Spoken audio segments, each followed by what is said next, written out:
దర్శనం.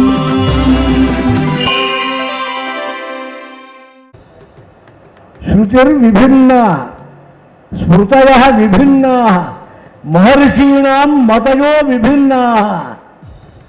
ఇది బ్రాహ్మణులకు అలంకారం అన్నారు, లోకోపకారం అన్నారు. ఉపకారం, లోకానికి చాలా ఉపకారంట. వీళ్ళంతా కలిస్తే ప్రళయం అయిపోతుంది. ఇది ఎప్పుడూ వెనకటి కాలం మాట. ఇప్పుడు అలా కాదు. సంఘే శక్తి కలవు యుగే. ఎగ్జంప్షన్ మరొక రూల్ పెట్టారు. కలియుగంలో సంఘం కలయికలోనే బలం, శక్తి ఉన్నది.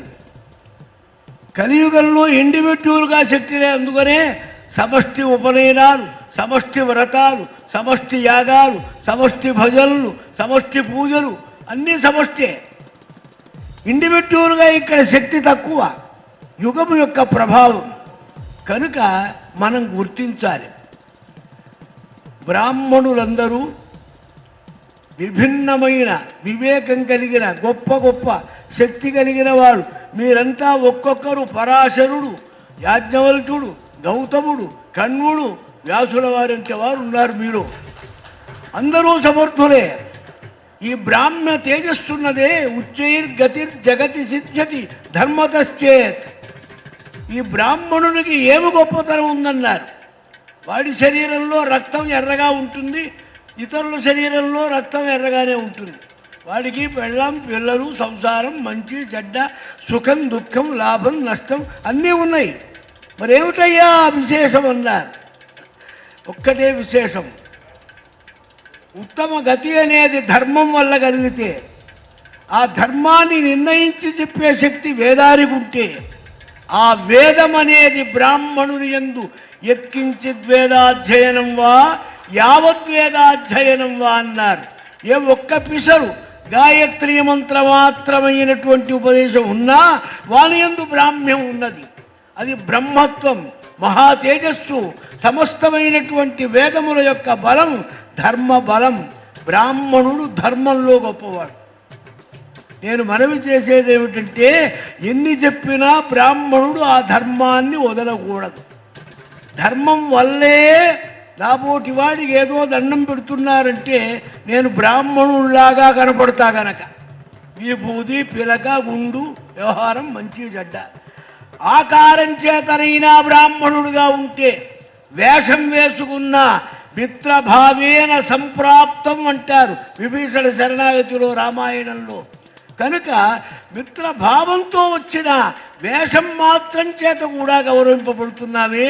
నిజంగా మనం ధర్మాన్ని సంపూర్ణంగా బలంగా ఆశ్రయించి ఉద్ధరించి రక్షించి ఆచరణలో పెట్టుకుంటే మనల్ని ఎవరు గౌరవించరు?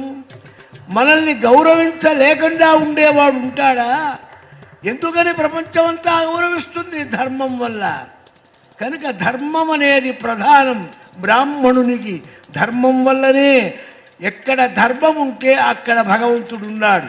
నజాతు కామాన్ నభజాన్ న లోభాత్ ధర్మం జహ్యాత్ జీవితస్యాపి హేతో. ఉపనిషత్తు చెబుతుంది చక్కగా. కామాతు భయాతు లోభాత్ వా ధర్మముల జహ్యాత్. ఎప్పుడు జీవితస్యాపి హేతో. ప్రాణాపాయ స్థితి వచ్చినా ధర్మాన్ని వదలకూడదు, ధర్మాన్ని రక్షించుకోవాలి. ధర్మం ఎప్పుడు ఉన్నదో, ఏమిటి ధర్మం అన్నారు.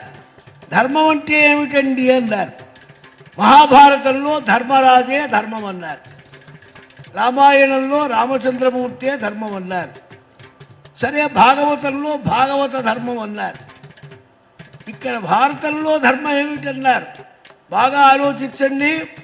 మన దేశానికి, మన లోకానికి, మన కాలానికి, మన సమాజానికి, మన సంఘానికి, మన సంస్కారానికి దగ్గరగా ఉన్నది భారతం.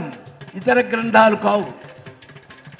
కాలం కూడా దగ్గర. కలియుగంలో మొదటి శకమే యుధిష్ఠిర శకం. భారతం అంతా కలియుగాన్ని ఫేస్ చేసుకొని పుట్టింది.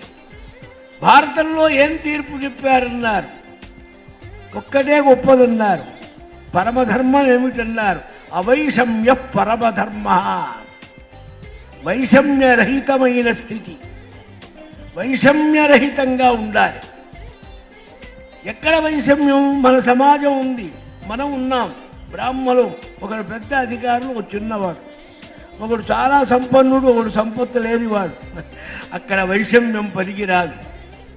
అంతా బ్రాహ్మణత్వం ఏకైకమైన భావంతో, అన్యోన్యమైనటువంటి మైత్రితో, సద్భావంతో అవైషమ్య పరమధర్మ. ఇదే ధర్మరాజు చూపించాడు. వైషమ్యరహితమైనటువంటి గొప్ప స్థితి భారతంలో ఇంకో రకంగా చూపించారు. కృప, అనుకంప, కారుణ్యం, ఆరుశంస్యం. బ్రాహ్మణుడు ధర్మాన్ని తప్పితేనే ఈనాడు ప్రపంచంలో బ్రాహ్మణుడు బ్రాహ్మణ ధర్మాన్ని గుర్తించుకొని పరస్పర ప్రేమతో అవైషమ్యంగా సుహృద్భావంగా ఒకరి చాతైన ఉపకారం మరొకరి పరోపకార పుణ్యాయ పాపాయ పరపీడనం అటువంటి ఆ సాధారణమైన స్థితిని గుర్తించి వీరంతా ఉన్నత అధికారాలు చేస్తున్నవారు, చేసినవారు, చేసి చూపించిన వారు, లోకాన్ని శాసించిన వారు, చక్కగా ధర్మాన్ని గుర్తించిన వారు, పెద్దల సేవ చేసిన వారు, బాగా చదువుకున్నవారు, అన్ని రకాల సామర్థ్యం కలగారు. మీకు ఇటువంటి బ్రాహ్మణ జాతి చక్కగా బుద్ధి ఉంది, అవైషమ్య సమస్థితిని సంపాదించి శాంతి లోకాన్ని కల్పించుగాక అని మనసారా భగవంతుణ్ణి ప్రార్థిస్తున్నారు. కుటుంబ పెద్దగా వారు సందేశాన్ని ఇచ్చారు. మనందరం ఒక కుటుంబం అని ఇవాళ చెప్పారు. దర్శనం